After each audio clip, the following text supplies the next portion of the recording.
Fala pessoal, aqui é o Massas mais uma vez. É a terceira vez que eu tô tentando gravar esse vídeo aqui, porque da outra vez deu errado, outra vez eu perdi, não salvou, deu erro, tá uma confusão danada aqui. Me lembro de nunca mais fazer maratona sem ter pelo menos uns 20 vídeos prontos. Enquanto eu tô gravando esse aqui, tá fazendo o upload daquele outro ali, e quando eu terminar esse aqui eu não vou nem editar esse, vou editar outro já.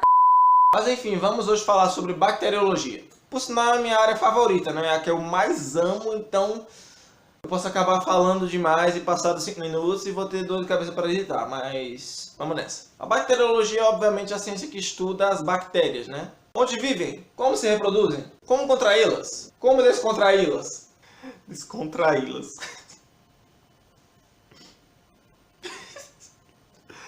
Descontraí-las. Tá, parei. Mano, tem demência?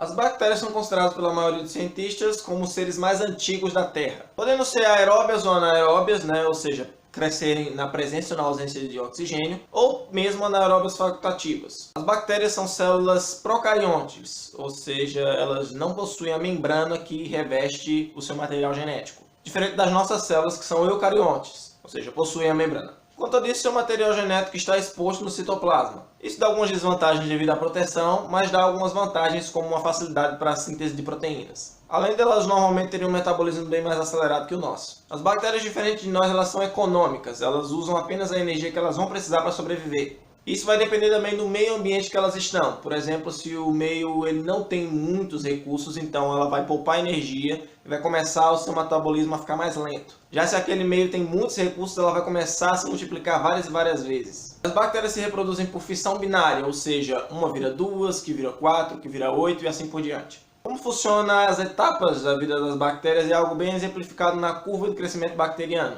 que é essa curva que vai estar aparecendo aí para vocês. Como vocês podem observar, temos 4 fases principais. A primeira é a fase lag, é quando aquela bactéria acabou de chegar naquele meio ambiente novo, então ela ainda está se adaptando às condições de temperatura, pH e tudo, para poder conseguir se estabilizar e preparar seu metabolismo para se multiplicar. Algumas indústrias, principalmente as alimentícias, procuram prolongar esse tempo para poder ter uma maior conservação de alimentos. Já a segunda fase, a fase log, ou fase de crescimento exponencial, é a fase em que as bactérias já têm ciência de que há bastante nutrientes naquele ambiente, então elas começam a se multiplicar. E vão continuar se multiplicando enquanto tiver recursos disponíveis. Mas aí quando os recursos acabam, nós chegamos à terceira etapa, que é a fase estacionária. Nessa fase os recursos começam a acabar e as bactérias param um tanto de se multiplicar, e o número de células novas é igual ao número de células que morrem. Nesse momento começa literalmente uma guerra entre elas, já que há poucos recursos, então as bactérias começam a produzir substâncias para eliminar as outras, ou seja, para eliminar a concorrência. É nessa etapa que algumas substâncias são produzidas, como algumas enzimas e até antibióticos, pois se baseiam bastante nos antibióticos das bactérias para poder sintetizar antibióticos na área da saúde. E a última fase é a fase de declínio ou morte celular. É justamente quando acabou todos os recursos, então todos começam a morrer, sobrevivendo normalmente apenas aquelas que formaram esporos, que é a forma que algumas bactérias tomam para poder aguentar ambientes mais hostis. Normalmente os esporos são bem resistentes, pois eles possuem uma camada proteica e lipídica que serve como reserva para aquelas bactérias, uma reserva nutricional. Assim elas conseguem aguentar altas temperaturas e sobreviver. Claro, não só temperatura, né? Vários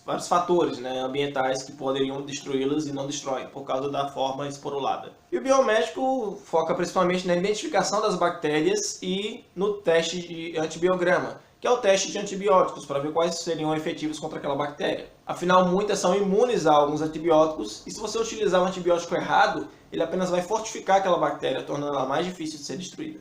Normalmente em laboratório elas são cultivadas em meios de cultura, que é um conjunto de substâncias que servem como nutrição para aquela bactéria, para que ela cresça no laboratório e você possa estudá-la. Existem os meios de cultura tanto sólidos como líquidos e semissólidos. Normalmente os sólidos são colocados em placas de Petri, tipo essa aqui, ó, eu tenho aqui, ó. Olha aqui, uma plaquinha de Petri, essa aqui é a descartável, ela está divididazinha aqui porque ela pode colocar 2 meios de cultura, porque ele fica como se fosse uma gelatinazinha aqui dentro.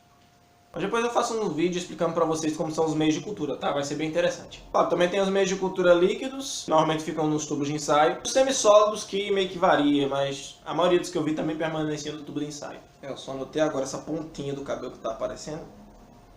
Espero que tenha saído agora.